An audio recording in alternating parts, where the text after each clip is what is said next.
Set muna tayo ng mga lulutuin natin mga brad. At ito, inihanda ko na muna ang aking mga ingredients na gagamitin para sa pagluluto ngayong umaga. Trip ko kasi magluto ngayon para sa almusal ko. Inuna ko na nga pala dito mga brad ay ang pagprito ng talong kasi ito naman yung madaling gawin at ito talaga yung isa sa favorite kong iulam tuwing umaga lalo na sa sinangag ang kanin. Tapos may mainit ka pang kape.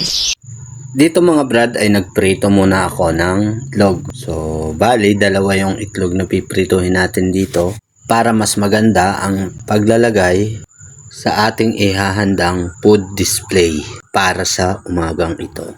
Inaayos ko kasi mga brad ang ating pagkain bago tayo mag-umpisa kumain ng umagahan. Pagkatapos ko nga mga brad magprito ng itlog ay isinunod ko na itong hotdog na isang piraso pero ginayat-gayat ko para dumami. Maganda ang style sa ating gagawing decoration sa ating pagkain. At alam naman natin na maganda talaga tingnan ang pagkain sa set nito at ang decoration nito sa pagkainan. Isang piraso lang naman yung binili ko kasi ako lang naman yung kakain, so ihahanda natin. Kasi mamaya pa naman ang dating ng mga kasamahan kong iba dito kung may pupunta at may gagawa dito sa trabaho ko. Kasi mga brad, nandito lang ako sa trabaho ko. Dito lang ako nagko-content, gumagawa ng ganitong setup ng pagkain na inihahayin ko sa pagkainan. Siyempre, para makita rin ng viewers natin na maganda yung set natin sa pagkain. At ito nga, malapit na nating maluto ang ating hotdog. Isusunod ka naman dito guys ay ang ating tuyo or hawot. Hinahango ko na dyan. Katapos nyan is yun ang tuyo ang ating isusunod na ipiprito.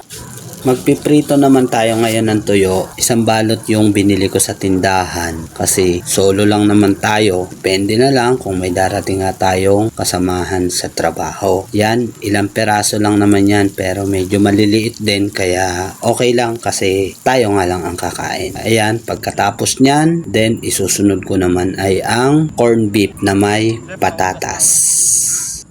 At eto na nga mga brad yung aking own version ng corned beef with patatas. Iginisa ko na dyan ang sibuyas at bawang. Then isinunod ko na ang patatas. Maliliit lang yung gayat ng patatas para mabilis siyang maluto. And then isinunod ko na ang corned beef. Ayan, at malapit na siyang maluto. And then, ang isusunod na natin ay ang fried rice. Ayan mga brad, at niluluto na natin yung ating fried rice. Nilagyan ko siya ng magic sarap. And then, nilagyan ko siya ng itlog. Nilagyan ko rin siya ng hotdog para maganda tingnan ang decoration ng pagkain. Pag nilagay na natin siya sa dahon, kasi sa dahon natin siya ilalagay para magandang tingnan.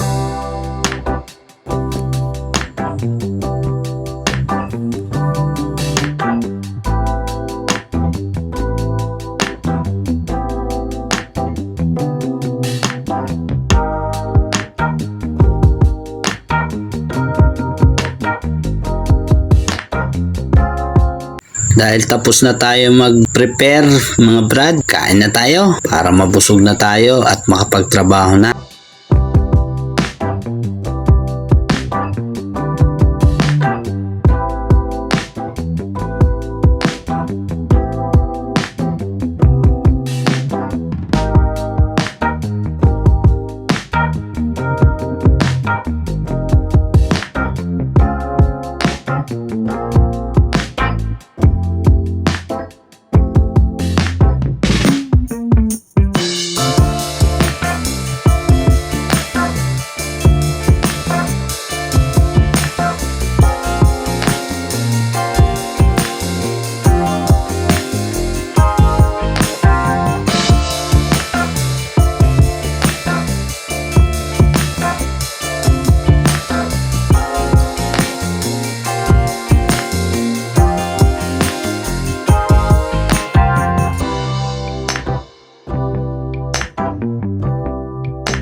Ayan mga brad, tapos na tayo kumain. At salamat sa Diyos at nabusog na naman tayo sa umagang ito. Mga brad, salamat sa panonood. See you next vlog.